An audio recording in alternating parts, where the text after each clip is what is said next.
And now, back to corrections.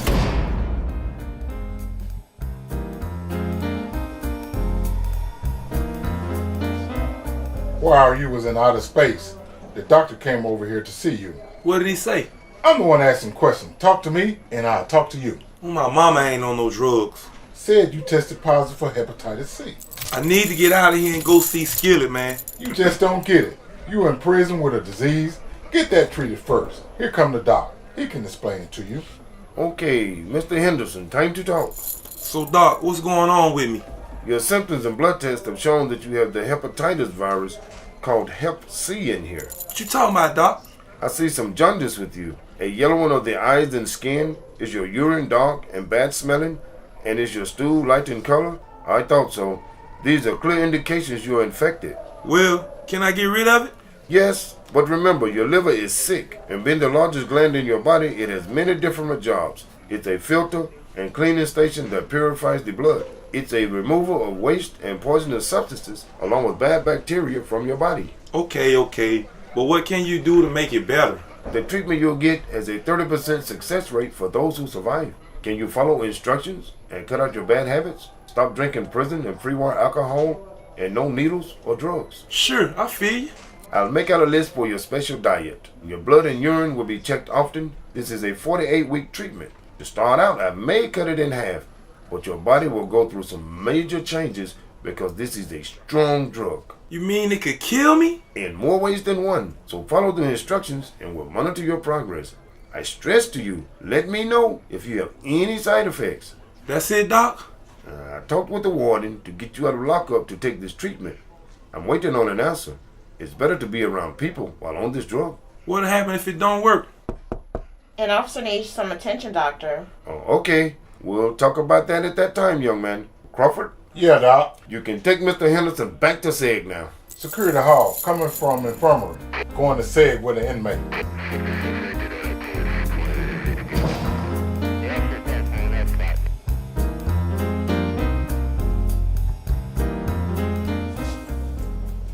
Officer Martin, I was hoping to catch you. If you have time, can I see you in my office? Sure, Doc. Is everything all right? Oh, yes. I just want to show you something. Please, have a seat. Thanks. What is it you have to show me? Give me a moment. Ah, here it is. Take a look at this. What is it? It's a screening questionnaire for TB. This deals with the crucial aspects that can be a big help in finding possible infections like the history of former TB diseases, clinical symptoms, and body mass. All of this can be learned with those questions. I see what you mean. Coughing for more than 2 weeks, sputum production, fever, night sweats, loss of weight and appetite, even chest pain. Plus, it's less expensive than chest x-rays. It's rapid, simple, and doesn't require special equipment. But how can we be sure these guys will tell the truth? Merely giving the questionnaires to prisoners for self-completion is unacceptable, so the questions will have to be asked verbally. In fact, a prisoner suggested that questionnaires for other diseases be made. A prisoner? What's his name? Sean Patterson. You may know him as Sean P. I recall escorting a guy by that name to an attorney visit. Yeah, and I remember they were talking about non-profit organizations of all things. I'm not surprised. I wish we had more men like him in here. He's a visionary when it comes to making changes and helping people. He's a very bright individual. I may have to speak with him. You better make it soon. His release date is not far off. Now I'm ordering some questionnaires that have measured the degree of depression a person may have, and I'm checking for others. I'll get back with you when I hear more. Thanks. I need to get to work. See you soon.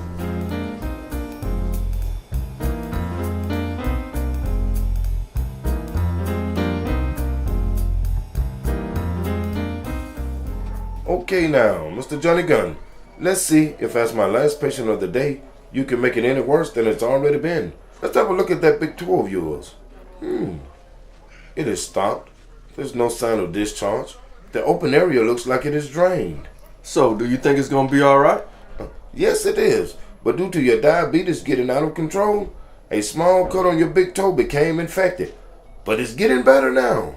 Wait a minute, Doc. You said if I lose some weight, I might be able to control the diabetes. I think I said something along the line that your objective is to achieve weight loss, approach the ideal body weight, and achieve an HbA1c level within the normal range. That's what I'm trying to say. I have changed my diet and started exercising. Well, walking anyway. Mr. Gunn, you just got off the scale, and the records show that since your last visit you have gained nearly 10 pounds. And that's why your toe did not heal quickly. Diabetes. And that's why you passed out. Your blood sugar was too low. I kind of realized that I was in bad shape when I woke up in here with an IV sticking in my arm. Well, I was told that you were found laid out on the floor, unresponsive, with a Snickers bar clenched tightly in your fist. Hell nah, Doc. That ain't how it was. Them dudes be putting you on, Doc. That's all. I know they be calling me the fat man behind my back. Mr. Gunn, look, this is not a game. So let me tell you, the stakes are high, and all the odds are stacked against you. Are you a gambler? Then do you get my drift? Doc, to be honest with you, I'm ready. What's our plan of action to get this diabetes under control?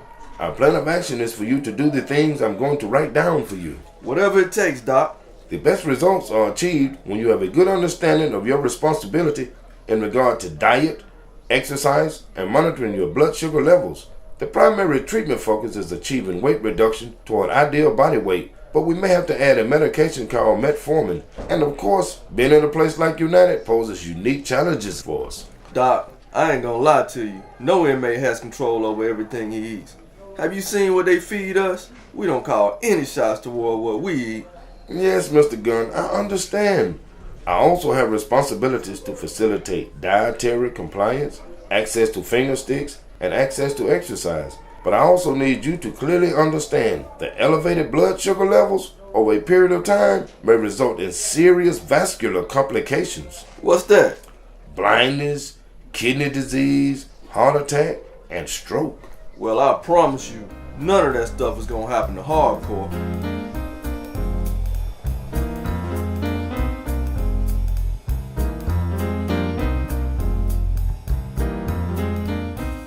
Hey, don't even think about missing the next episode of Corrections. You might regret it if you do. Corrections is dedicated to the memory of Mr. Chalmers Wright. Thank you to the employees at the William E. Donaldson Correctional Facility and to the Alabama Department of Corrections. Thanks also to those who generously supported the making of this program through donations to the UAB crowdfunding site.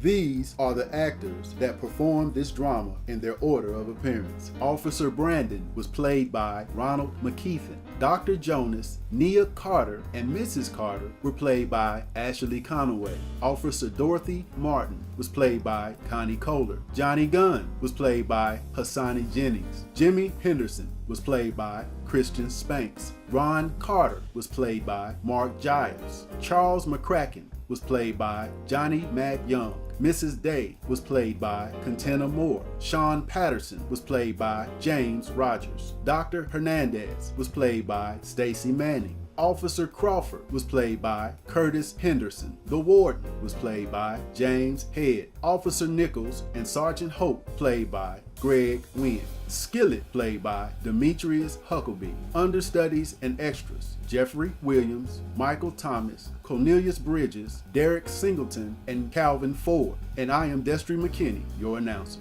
Corrections was written by the inmates at Donaldson Correctional Facility under the guidance of Lee Shackelford. It was performed by the inmates under the direction of Dennis McLerner.